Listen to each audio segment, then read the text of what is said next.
On September 11, 2001, the idea that America was invincible was lost with a terrorist attack on the New York Trade Tower Centers.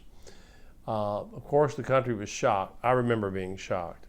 I remember people actually came together in the country for a while, communities, candlelight vigils, prayers. I remember congressmen standing on the Capitol steps singing, "God Bless America." For a while, it seemed like America could come together and celebrate what the country is supposed to be all about, freedom and democracy. But before too long, Muslims were being picked up in New York, pulled off the streets by policemen, being put in jail without attorneys, never facing a trial. The things that we believed in all of a sudden seemed to be reversing.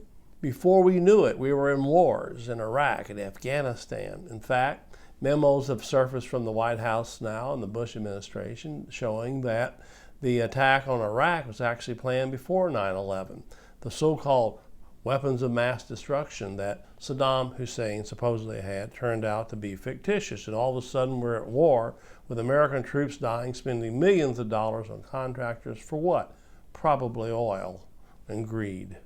Within a month of the 9/11 attacks, the Bush administration had hatched a piece of legislation with the Orwellian name, the US Patriot Act. When I first went through the Patriot Act, I was shocked.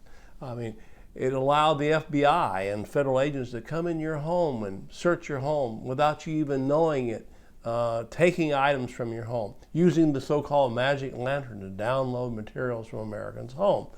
It was all supposedly to fight terrorism, but who became the targets of the so-called governmental agents of the United States? Anti-war activists, Quakers, going into people's attics, looking at their t-shirts. This was all provided with a little over a month after 9/11. So all of a sudden, all the community, all the freedom, all the democracy we're talking about was in reversal. Then the pictures surfaced at Abu Ghraib of horrendous acts by American soldiers. And then we found out that there was a penal colony down at Guantanamo Bay where men were being tortured, not even given a trial or seeing a judge. This is America? While we were going about our work, thinking about our families, the Bill of Rights was being destroyed. The Supreme Court approving warrantless searches, the Fourth Amendment collapsing, people getting arrested in numerous communities for just exercising their rights to free speech on public sidewalks. What happened? All of a sudden, people who are Muslims, Christians, Republicans, Democrats, become the enemy. The talking heads on television are screaming about people, demonizing just because you happen to have a point of view. The media becoming the mouthpiece for the government. How many times have you heard a newsman say, this comes from official sources? What does that mean? That means the government is using this particular newsman, no matter who he is, as a mouthpiece to preach propaganda. We were warned about this.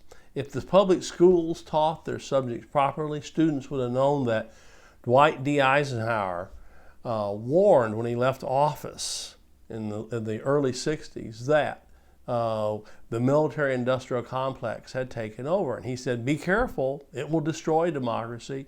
It will rape you financially. Be careful, America. This was the five-star general who led the Allied forces in World War II. He was warning us against the military-industrial complex. We had Edward R. Murrow, the great journalist, fighting McCarthy, saying, we should not fear one another. Let's not turn on one another. This is not America. You can't be a responsible citizen and turn on one another. We become the enemy. We become the enemy. Fear becomes dominant. And Murrow said, don't let fear dominate us. Well, fear still dominates us today.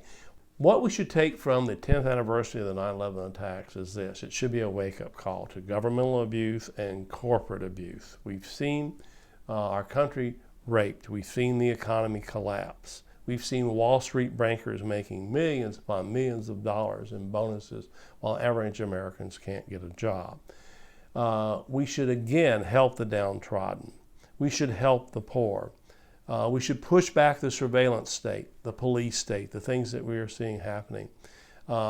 We need to lend a helping hand to our neighbors. And above all, we need to put human dignity above corporate profits and the military empire, and to turn this country back to the average American.